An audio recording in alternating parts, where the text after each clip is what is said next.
Kaya lang nakiusap si Mama El, puntahan ko naman daw at nakakaawa naman daw si Naimir na napanood daw niya sa vlog ni Kagapay Mark na parang lugaw na lang ang kinakain. At nagtatanong daw kay Kagapay Mark kung may nagbigay daw ng tulong. After bagyo daw, lugaw na lang ang kinakain niya. Sabi ni Mama El, puntahan mo naman, ngunit kawawa naman. Sabi ko, parang ayoko na pumunta kasi napanood ko sa vlog ni Kagapay JM na ayaw na daw niya magpa-vlog. Kaya inisip ko baka hindi na kailangan ni Nanay Mir ng tulong, Pastora. So hindi totoong lugaw na lang. Hindi po yun totoong lugaw yun. Tinatamad lang po yun na magluto. At sinasabi lang niya na parang ayaw niya nang kumain, ayaw niya nang mag-ano kasi sa panahon ngayon pag malamig. Pero hindi man malamig, Kuya April, ng nakaraan mainit. Kaya nga eh. Natatamad lang talaga ang tao. Ako hindi tinatamad talagang as in para matapos nito, Kuya.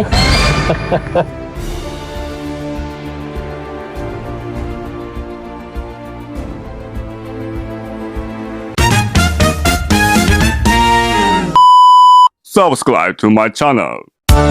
Tuwang puntahan natin si Nanay Mirna. Ayoko na sanang puntahan ito kasi napanood ko sa vlog ni Kaagapay JM na ayaw na niyang magpa-vlog, mga katuwang. So ayoko na sanang puntahan ito si Nanay Mirna kasi iniisip ko baka hindi na niya kailangan yung mga tulong natin, mga katuwang. Pero napanood raw ni Mama El kay Kaagapay Mark doon sa vlog ni Mark na nagtatanong itong si yung chapel ni Pastora Brenda, iba na po. Nagtatanong daw po itong si Naimir na kung may nagbigay ng tulong kay Mark para sa kanya. So ibig sabihin kailangan pa rin ni Nanay Mirna ng tulong. Kaya kiusap sa akin si Mama El kung pwede mapuntahan natin dito, mga katuwang, si Nanay Mirna at nangangailangan ng tulong. Naalala ko, sabi ni Pastora Brenda nung a day after nung Typhoon O1, vlog natin siya, hindi daw umalis dito sa bahay si Nanay Mirna, hindi sumama sa mga evacuees para mag-evacuate doon sa evacuation center, mga katuwang. Dito lang daw ito si Nanay Mirna sa bahay niya. Maulan, sobrang ulan, mga katuwang, kaya ang hirap magkikilos nga. Ang hirap puntahan yung mga lugar na pinupuntahan natin. Lakas ng ulan ngayon.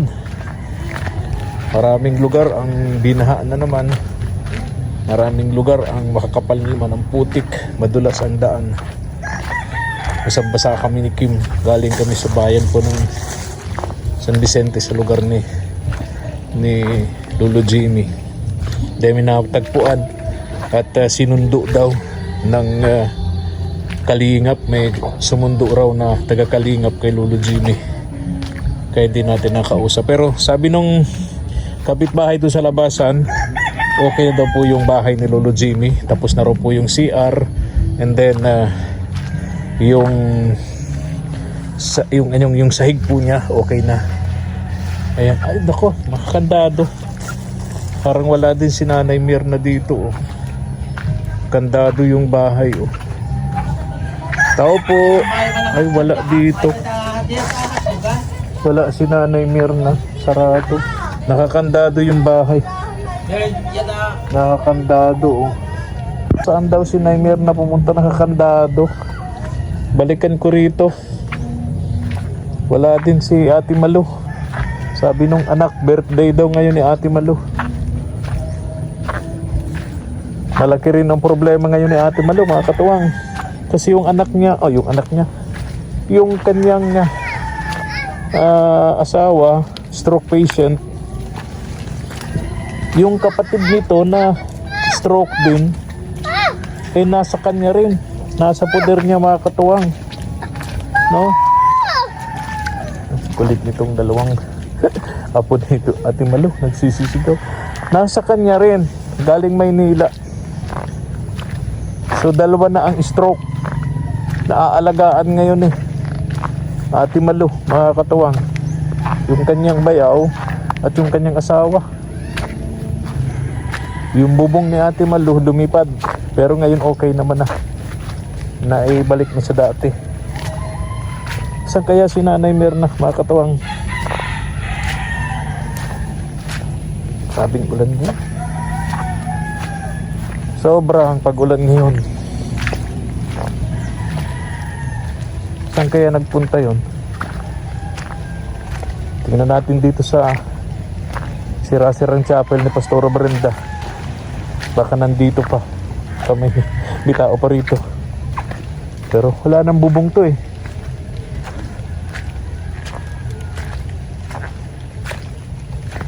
Tingnan natin. Baka may nasisilungan pa dito. Baka andito siya.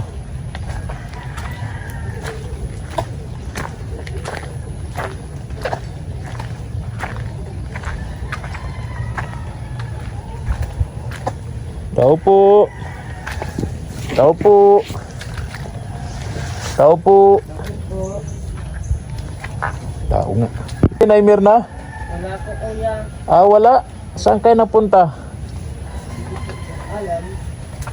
Wala. May bata rito. Yung yatang nakatira dito. Jaira, saan galing basa-basa Church ka? po. Ha? Church po. Sa church saan? Doon? po. Sino nandun? Sa pastora po. Sino pa? Sa tatay Simon po. Sino pa? Kasi mga kabataan po di saan. Si Nanay Mirna? Ay, bata po sa bahay po niya. Wala doon, sarado. Kandado. Eh bak, nag-meeting ko para. Saan yun? Sa senior po. Saan yun? Saan? Barangay po. Ah, barangay. Ah, sige, punta ka muna ha. Oh, ingat ka Neng ha. Ingat, Bye ingat. po. Doon na po ako kaya. Oo. Pastora. Nahanap ko si Nay Mirna, Pastora. Ay, nasa bahay po yun. Wala doon sa bahay niya. Ay, saan tayo nagpunta? Nakakandado. Kuya Simon, good afternoon. Ha? Maulan, grabing ulan. Maulang hapon. Oo, maulang hapon. O, 1:30 pero parang 5 na. Opo, totoo yan. Kumusta kayo? Ay, to, kanina po nanguha kami ng kawayan. Oo, Para magawa na muna namin pansamantala dito na mapabili po ng kami sa Sunday. parang nakasumbi lang. Opo. Sumbi. Kasi Para- kailangan po talagang matapos yun na entero. Oo, laki kasi. Laki Pastora, no? Laki, oh. Oo. Ano gagawin nyo rito?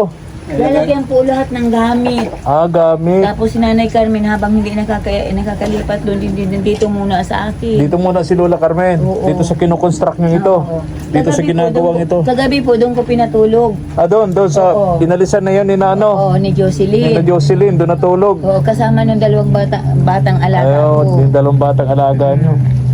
Hinahanap ko si Nay Mirna, wala doon sa bahay niya, nakakandado yung bahay. Nasa barangay hall daw po nagmi-meeting ang senior citizen. Ah, okay, wrong timing ako. Kasi ganito, Pastora, nung di na sana ako pupunta. O bakit? Kaya lang nakiusap si Mama El, puntahan ko naman daw at nakakaawa naman daw si Nay Mirna. Napanood daw niya sa vlog ni Kagapay Mark na parang lugaw na lang ang kinakain. At nagtatanong daw kay Kagapay Mark kung may nagbigay daw ng tulong. After bagyo daw, lugaw na lang ang kinakain niya. Sabi ni Mama El, puntahan mo naman, ngunit kawawa naman. Sabi ko, parang ayoko nang pumunta kasi napanood ko sa vlog ni Kagapay JM na ayaw na daw niya magpa-vlog. Kaya inisip ko baka hindi na kailangan ni Nanay Mirna ng tulong, Pastora. Actually po, Kuya Efren, si Nanay Mirna ay pag sinisipag, Oo. halos ayaw niyang kumain. Pero ang totoo, may kalahating timba pa siyang bigas. Plus, nagbigay sa amin ng tigli 5 kilo ang barangay. Anong araw yung papa? Oo, ano lang, nakaraan, Martes, ano? Martis. Martes. Oo. Ang bigas po na ibinigay sa amin na Hasmin, tagli 5 kilo. Oo. Kaya, Ay, kay kaya si Nanay Carmen, ako, ay si Tatay Simon, si Nanay Mirna, si Ate Elsa, sila Ate Malo, halos lahat po kami may tigli 5 kilo. So hindi totoong lugaw na lang. Hindi po yun totoong lugaw yun, tinatamad lang po yun na magluto. At sinasabi lang niya na parang ayaw niya nang kumain, ayaw niya nang mag-ano kasi sa panahon ngayon pag malamig. Pero hindi man malamig kuya, pero nung Kaya nga, nakaraan kaya mainit. nga eh. Natatamad lang talaga ang tao. Ako hindi tinatamad talagang as in, para matapos na ito kuya. So, kaya sabi ni Mama El, kawawa naman anya si Nanay Mirna, puntahan mo naman anya. Sabi ko, parang ayoko nang puntahan kasi nga, Hindi po. Pag halimbawa ang ano man pong problema, magchat-chat man po ako sa inyo. Wala opo. naman eh. Wala naman. Wala, okay man po si Oo, ano. tama po yung mga katuwang. Pag may mga problema dito, si Pastora Brenda, siya po yung nag-inform sa amin. Oo, ako po Pag si Naimer na may sakit, nasabihin si Pastora Brenda, Kuya Efren, bisitahin nyo naman si Naimer na kawawa naman may sakit. Si Ate Malu, si Ate Elsa, ganon. Iba pang mga... sabihan po niya kami. Kaya si Naimer na pala. Pambihira. So meron pa siyang isang balding bigas. Di ba yung kulay blong ganyan? Oo, malaki yun. Ganyan kataas. Kalahati pa po actually noong hindi pa Tapos nadating. nadagdagan pa ng 5 kilos. Nung hindi pa po kayo nabigay sa amin nung dalawa, nung iskalahating, Oo. nung isang 25 sako. kilos. 25 kilos yun. Nung hindi pa po kayo nakabigay sa amin, nakahiram ako ng 2 kilo sa kanya. Sabi Opo. ko, pag ginik na lang namin ng palay sa kabayaran, Opo. binayaran ko na po siya. Kaya tuwang-tuwa man at nakakain daw siya ng bagong aning bigas. Yun. Yun po yung sinasabi niya, lugaw na lang. Kasi Oo. gusto talaga niyang kumain ng linugaw na bagong aning. Yun po yun. Pambihira. Tapos nagtatanong kasi kay Kaagapay Mark kung may nagbigay ng sponsor. Kaya inisip ni Mama El, inisip ko rin, baka nga talagang walang-wala kasi lugaw na lang ang kinakain plus nagtatanong pa kung may nagbigay daw ng sponsor. Kaya sabi ko, kawawa nga. Kasi kilala naman natin siya, walang Oo, ibang oo, maasahan. Opo. Sakitin, sabi nga niya, no? Okay ma'am po siya. Walang problema. Kung halimbawang Oo. parang nangihingi-hingi lang siya ng pairi 100 kay Kuya GM. Oo, ayun. Para may pang bili-bili. So, hindi totoo. O, Jaira, saan ka na pupunta? Basa-basa itong batang ito. Katulong po namin yan Ha? dito paggagawa. Ano po? Katulong namin sa paggagawa nitong Chapel. Bait ng batang yun, ano? Kumusta naman si Ate Elsa? ay kanina po nakita ko diyan kanina. Oo. Pumunta dito sa mga kabahayan dito pero hindi ko alam kung anong ginawa niya diyan. Oo. Basta naandyan siya kanina. Baka nagraraket na naman, ano? Naglalabada. Alam mo naman po yung kahit ano na lang, sumisigi na lang siya. Oo, basta may pagkakitaan. Siya yung taong madiskarte. Madiskarte. Oo, siya Totoo yung taong po yan. madiskarte. Yan naman ang nagustuhan ko kay Ate Elsa, madiskarte. Kaya nga lamang, yung diskarte niya, madalas talagang hindi nagsasakto Opo. doon sa pangangailangan nila. Ano po? Laging kapos at kapos pa rin. Opo. Kaya yun. Oo. Laging kapos, Kuya Simon. Ay, kumusta naman po yung construction doon sa bahay Ay, ni... hindi pa ako nakakabisita. Oo. Pero sabi daw Pero hindi naman na-damage nung bagyo. ay day man daw po. Okay. O, kailan mo babalikan? Pagkatapos ko lang nito, Oo. pag hindi ako makalawag, nagkuhan ako ng isang tao para gawa doon. So pag hindi ka naging available nitong mga susunod na araw, May trabador, may kukuha ka ng kapalit mo muna, pansamantala. para Magtuloy-tuloy yung trabaho doon sa bahay ni Lola Carmen. Iya po. Ay, okay. Kasi kailangan Kawawa naman yung matanda. Tulad ngayon, wala na siyang matira. Di na niya alam kung saan pupunta. Kaya dito sa apo niya, natulog. Oo. Gabi. Oo. Hinahatid na mga Pumupunta bata. siya ron. Oo. Kaya tapos naman, kung diyan kagabi, hindi niya tulog. Si Nanay Carmen. Sabi ko, okay naman niya pag Kaya nga po. tutulugan. Pag lang tutulog. Oo. Ito nga, lalagyan ko pang bulka kasi ginawa ko. Oo. Kahapon ko lang bubungan nito.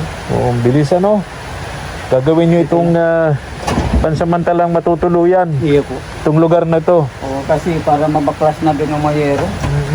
Parang dilipat na po baga dito sa kabila. Kaya nga po. Oo. Kailangan talaga So kaya pala nakakandado yung bahay ni Nanay Mirna. May Nasa- meeting ang mga senior. Oo. May senior citizen sila. Senior Pero citizen. nung nandyan lang siya, ng bagyo. Hindi nga. Hindi siya Hindi umalis. nag-evacuate. Pero kung tutusin, kung hindi na pa ako yung mga gilid na yun, hindi na panalibot, kung hindi na pagandang gawa, nilipad din yun. Ay, oo. So, huwag ka nga pala gumawa nun. Congratulations. Dahil nga pala. Ay, alam mo, dalawang bahay na ginawa mo ang hindi na damage ng bagyo. Okay. Yung Ang kay Lola maganda. Linda. Oh, yung kay Lola Linda, tayo daw ngayon. Pero may problema si Lola Linda. Bukas nga pupuntahan ko. Naka-confine sa ospital. Kawawa yung dalawang bata. Kawawa yung dalawang apo niya. Oo. Nag-aasikaso sa kanya sa ospital. No? Iyo. Anong nangyari daw po? May ano daw po. May sakit yata. Kaya sinugod sa ospital yung dalawang apo. Lagi mo naman. Ni Raisa May tsaka ni Lea May. Kawawa. Parang Kawawa kaya yung mga nag-ano apo man niya. yun. Ah. Nag-uumu-umu ng soft drinks. Kaya nga, oo. Umaga, soft drinks. Ang alam ko 3 days na. Bagyo yata. Isugod sa ospital. Tapos, Pero yung bahay nyo, na ginawa kay Lola Linda, Oh. wala kahit anumang bawas. Wow. Wow, matibay yung dalawang bahay na ginawa mo, Kuya Simon. Congrats ha, kay Nay Mirna at kay Lola Linda. napaganda. Paganda. Iba nagawa yun, dahil Ha? hindi ayusin yun. Ay oo, matibay. Kaya sabi ko, lubos-lubosin na ayusin yun. Tama. Lubusin na habang ginagawa. Pag ganun Tama. Okay, paano? Sige. Di na rin ako magtatagal dito. Oh, sige po. At Salamat. tila na yung ulan. Pastora, O sige po. salamat sa isturbo ha. Salamat po sa isturbo. Sige, okay po. Thank you, Salamat thank you, po. thank you. God bless po. God bless po. Okay. Oo. Mga katuwang, tara na po at medyo tumila na po yung ulan. Hindi tayo pinalad na makausap si Nanay Mirna. But anyway, na-confirm natin, may meeting po ang mga senior citizen. No? Siguro balikan na lang po natin sa mga susunod na araw. At importante, hindi naman pala totoong naghihirap sa pagkain ngayon si Nanay Mirna, mga katuwang. Thank you for watching.